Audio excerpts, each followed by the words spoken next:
Bienvenidos al programa Lingüística para Todos. Nos está sintonizando a través de Radio Online UTPL. Sigue con nosotros.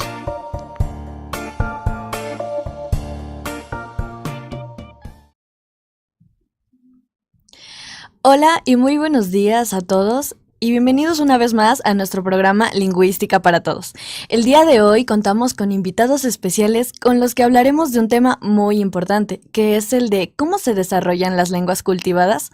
Empezamos. Hola, soy César. ¿Qué tal, Ani? El gusto es mío de compartir este programa junto a ti. El tema de hoy es muy amplio y espero que pongan mucha atención. Hola chicos, ¿cómo están? Me llamo Romina. Estoy muy gustosa de estar aquí con ustedes y hablar un poquito del tema y todos tengamos un poco de conocimiento de lo que vamos a hablar el día de hoy. Hola chicos, ¿qué tal? Yo soy Paola, esperando contribuir hoy con un granito de arena a este importantísimo tema que vamos a hablar. Hola a todos, yo soy Melissa y es un gusto poder estar con ustedes y compartir momentos tan lindos en este día. Muy bien, para empezar a hablar de lenguas cultivadas, tenemos que saber de dónde vienen. Pues bien, vienen de las lenguas naturales. Entonces, Melissa, ¿qué me puedes hablar respecto a las lenguas naturales? Te voy a decir algo claro y breve, Ani, pues lo que yo te puedo decir es que las lenguas naturales se dan a partir de nuestro nacimiento. ¿Qué te quiero decir? Que son innatas y que se desarrollan de acuerdo al entorno en que nos rodeamos, es decir, son espontáneas. Claro, muy buen aporte, Melissa. Como tú dices, las lenguas naturales se crean con fines para llegar a un desarrollo culturalmente espontáneo que es generado en un grupo de personas o en una comunidad. Muy bien, entonces, uniendo las ideas que me acaban de comentar los dos, podemos decir que las lenguas naturales se dan de forma espontánea en un grupo de personas que comparten un mismo entorno. Esto se da así por la necesidad de poder comunicarse entre sí, ¿verdad? Exacto, Ani. Te voy a comentar que en varias comunidades existen algunas elaboraciones. Te voy a hablar de algunas de ellas. Por decir la elaboración sobre rituales, esto se da que se utiliza un lenguaje para poder comunicarse con los espíritus, hacer rituales para invocar cosas, para todo lo relacionado a lo religioso. Un ejemplo que te puedo dar esto es el ritual que practican los evangelistas. Ya, otra elaboración que es importante también son las estéticas, que estas se componen de un carácter poético para dar a conocer narraciones o cuentos. Un ejemplo puede ser también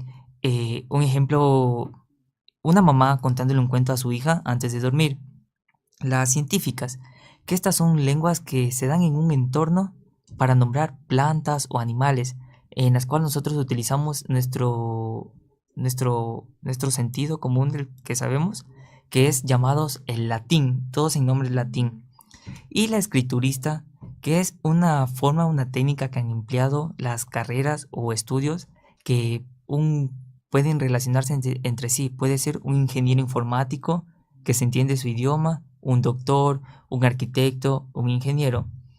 Todo esto corresponde a una elaboración esotérica. ¿Qué quiere decir esto? Que una elaboración esotérica lo comparten individuos en una misma comunidad que se entienden.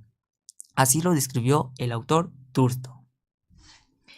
Muy bien, entonces, ya que conocemos este pequeño material acerca de las lenguas naturales, ya podemos introducirnos un poco más en el tema acerca de las lenguas cultivadas. Entonces, ahora sí, Melissa, ¿me puedes explicar qué son las lenguas cultivadas? Claro, Ani, y para explicar acerca de las lenguas cultivadas, yo voy a tener en cuenta a Lamarck. Y ustedes se deben preguntar por qué Lamarck. Primeramente, Lamarck, como ya sabemos, fue un naturalista francés que contribuyó de gran manera a la sistematización de la historia natural. Entonces, Lamarck partió de la primicia que decía que los seres vivos no pueden ser de creación divina. A partir de esta primicia es donde Lamarck parte para su teoría evolutiva, ¿ya?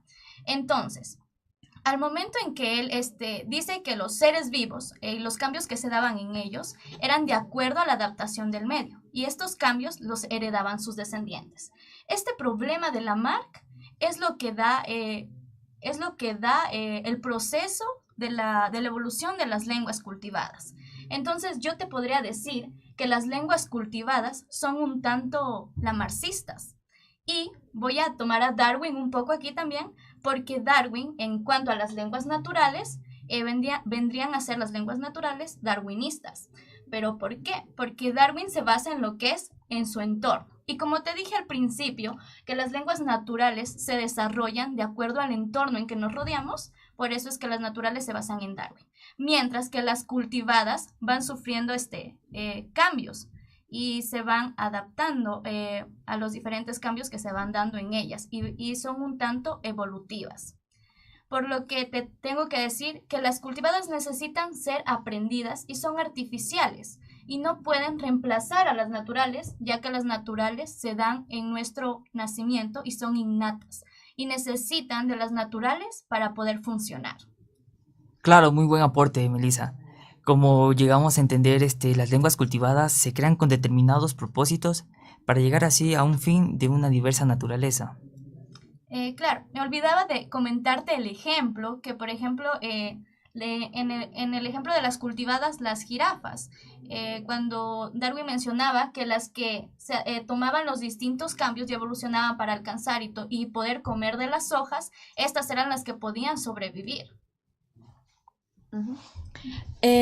Muy bien, entonces, o sea, con todo lo que nos acaban de explicar, podemos entender un poco más acerca de lo que son las lenguas cultivadas. Pero vamos a hablar un poco más de esto basándonos en un ejemplo.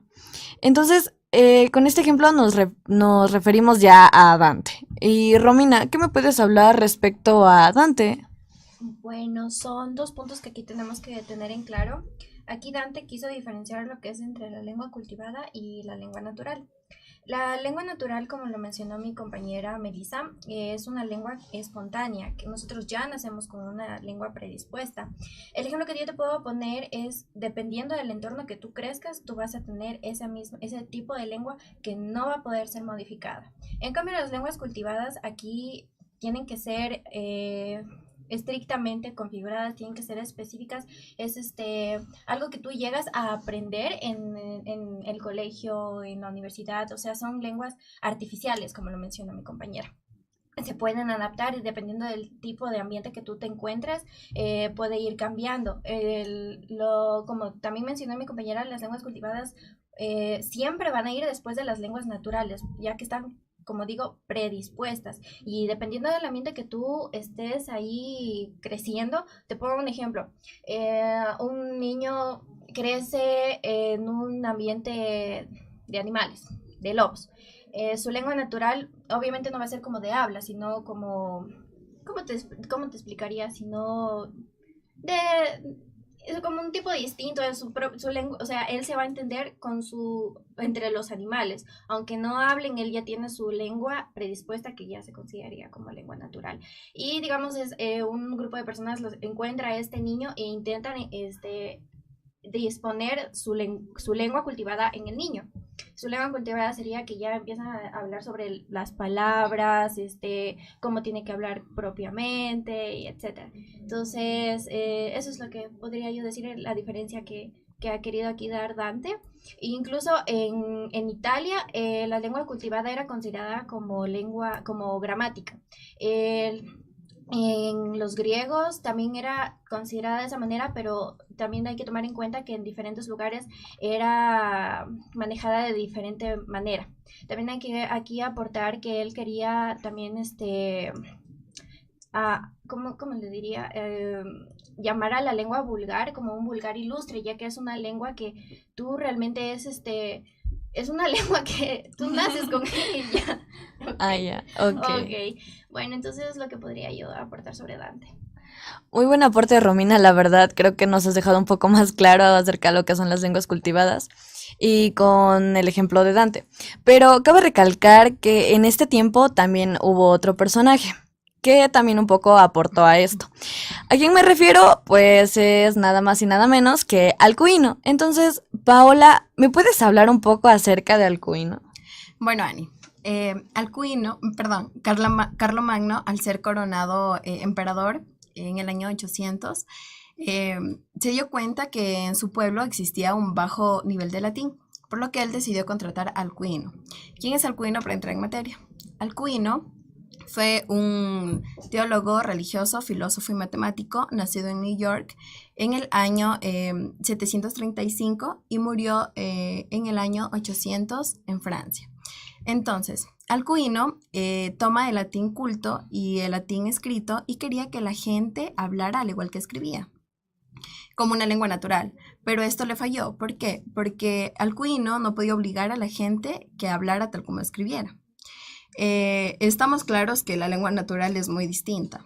Claro que él aportó muchísimo porque creó las escuelas, las universidades también, y a partir de ahí la gente empezó a hablar más el latín, pero no hablaron el latín culto como él lo quería.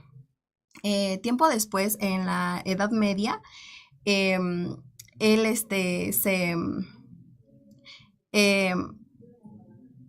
Él como que quiso adaptar la lengua culta. Ajá. sí, pero, o sea, no lo logró. No, no pudo porque, o sea, no puede cambiar lo innato puede de una disponer. persona. Eso, Ajá, una no lengua puede- estandarizada. Y- lo Sí, natural. claro. Claro, tiempo después, o sea, la gente empezó a hablar a partir de las lenguas vulgares, es decir, que las lenguas vulgares sobresalieron. Y más tarde empezaron a hablar escribir, perdón, las lenguas cultivadas y de donde nacen las lenguas romances, de donde proviene el francés, el italiano y el español. Muy bien, entonces con estos pequeños aportes que nos han hecho todos, puedo llegar a unas pequeñas conclusiones por mi parte. Para empezar, las lenguas naturales son innatas, como ya nos habían explicado. Es algo que nosotros lo desarrollamos dependiendo de nuestro entorno. Y de aquí se derivan las lenguas cultivadas. Estas, al contrario que las lenguas naturales, las podemos aprender por instrucciones específicas que iremos viendo en el camino, ¿no? Y que en el caso de la escritura, o sea, fue evolucionando al igual que la lengua, pero que esta, o sea, no puedes obligar a una persona a que hable como escribe, como fue el caso que nos acaba de comentar Paola, porque no puedes obligar a que la escritura sea como la lengua natural de la persona. Entonces creo que esto puede ser como la conclusión por mi parte, así que quisiera ver qué nos pueden ayudar a concluir los demás. Bueno, ya para concluir y estando de acuerdo con lo que tú has podido entender del tema, Ani, que las lenguas naturales siempre van a ser la base fundamental para las cultivadas. Y yo creo que es lo primordial que debemos saber, que las naturales siempre van a ir primero antes que las culturales, como tú ya lo mencionaste, ya que las culturales necesitan ser aprendidas. Y eso es lo que yo les puedo decir. Bueno, mi conclusión aquí el día de hoy sería que dependiendo del entorno que tú nazcas, vas a obtener tu lengua natural. De cualquier manera es una lengua espontánea, es algo que tú no vas a obtener de manera, ¿cómo sería? Dirigida por tus padres, etcétera. Mientras que la lengua cultivada es algo que tú vas a ir aprendiendo a medida que pasa el tiempo, te van a ir indicando, te van a ir enseñando. Entonces, eso, diría que depende del entorno que tú crecerías, que tú vas aprendiendo las lenguas, no aprendiendo, obteniendo las lenguas naturales. Bueno, mi conclusión sería que, como ya lo decía, nadie nos puede obligar a cambiar nuestra lengua natural. Sin embargo, sí podemos ir a otras ciudades y adaptarnos al acento de cierta ciudad, pero siempre vamos a volver a nuestra lengua natural. Y si en caso a alguien Nunca va a cambiar. Claro, nunca nadie nos va a poder Ujú. cambiar porque siempre vamos a volver a nuestra lengua Claro, natural. y siempre está predispuesta. Claro, muy bien, chicas. También como lo dijo mi compañera Melissa, aporto a lo tuyo, lo de las lenguas cultivadas, que aquí el principal representante es la lengua escrita también para poder seguir con las lenguas cultivadas. También sin antes comentarles y porque conozcan, la lengua del sumerio es una de las lenguas más antiguas y una de las más atestiguadas en la lingüística, que hasta el día de hoy lingüistas y profesionales en esto la siguen estudiando. Ya, claro, César, me olvidaba de comentarte esto, pero el investigador Bichan Hien fue uno de los que dijo que la escritura se dio a la par de la mente humana. ¿Qué te quiero decir con esto? Que se dio en base a la mente de la percepción sensorial y la conceptualización. Es todo lo que, para concluir. Claro, por lo visto una escritura y una lengua se hace bastante complicada para ponerla en práctica, porque poco sabemos qué que las lenguas son creadas mediante análisis lingüísticos, de ahí para ponerlas en práctica para crear cualquier idioma. En pocas palabras, la escritura es fundamentalmente un hecho cultural. Muy bien, me parece que ha sido una charla bastante grande, hemos aprendido mucho y lamentablemente el programa creo que ya está llegando a su parte final, así que creo que no nos queda nada más que despedirnos. Ya, bueno, para mí ha sido un gusto poder estar con ustedes en este programa Lingüística para Todos y compartir cada una de las opiniones que me ha servido y que también sé que servirá a la sociedad. Bueno, chicos, como ya lo decía antes, muchísimas gracias por la invitación. Espero que lo hayan disfrutado muchísimo, así como yo. Y nada, no sé, espero volvernos a encontrar en una próxima ocasión. Sí, bueno, más que nada antes que agradecer a Radio Online UTPL por abrirnos este espacio. Esperamos contar en otro tema para aportar más ideas y poder relacionarnos. Y bueno, estuvo muy chévere esto, saber más sobre las lenguas cultivadas, las lenguas señadas y cosas así. Y bueno, despidiéndome y agradecer. Muchas gracias por este programa. Ok, chicos, yo también quiero agradecerlos por la invitación, por haber aportado un poquito con ustedes y bueno, espero que nos encontremos en un próximo encuentro. Bueno, les agradezco mucho. Bueno, esto ha sido nuestro programa por el día de hoy, pero ya nos despedimos, pero no sin antes agradecerles a las personas que nos acompañaron el día de hoy junto a nuestros invitados para conocer un poco más de su programa Lingüística para Todos. Así que espero poder verlos en una siguiente edición. Hasta la próxima. Hasta la próxima. Hasta la próxima. Bye. Agradecemos su sintonía desde Radio Online UTPL. Síguenos escuchando en el próximo programa de Lingüística para Todos. Les esperamos.